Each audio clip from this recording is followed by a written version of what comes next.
இன்றைக்கி ஒரு பூரி மசாலா தான் பார்க்க போகிறோம். எல்லார் வீட்லேயும் இதை பண்ணியிருப்பீங்க. ஆனால் குக்கரில் ஒரு 5 to 10 மினிட்ஸில் பண்ணேன். எனக்கு அது அவசரம் முடியலன்னா டக்குன்னு இதை பண்ணிடலாம். குக்கரில் ட்ரை பண்ணி பாருங்கள். கடாயில் எண்ணெய் ஊற்றிக்கிட்டு கடுகு, உளுத்தம்பருப்பு, பச்சைக்கடலை பருப்பு எல்லாம் போட்டுட்டு வதக்கிட்டு வெங்காயம், பச்சை மிளகா, நான் பூண்டு தட்டி போட்டுக்குவேன். பூண்டு 4 பல் போட்டு தக்காளி ஒன்று போட்டேன்.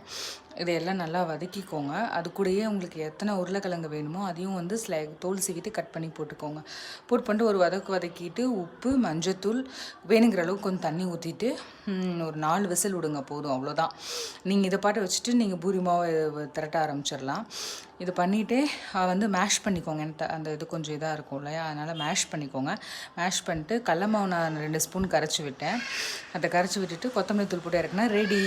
ஈஸி, 10 மினிட்ஸ் ரெடி பண்ணிடலாம். அது கூட பூரியோடு சாப்பிடும் போது சூப்பராக இருக்கும். என்ன சொல்கிறது, ஈஸியாக பண்ணிடலாம். தேங்க்யூ. தேங்க்ஸ் ஃபார் வாட்சிங்.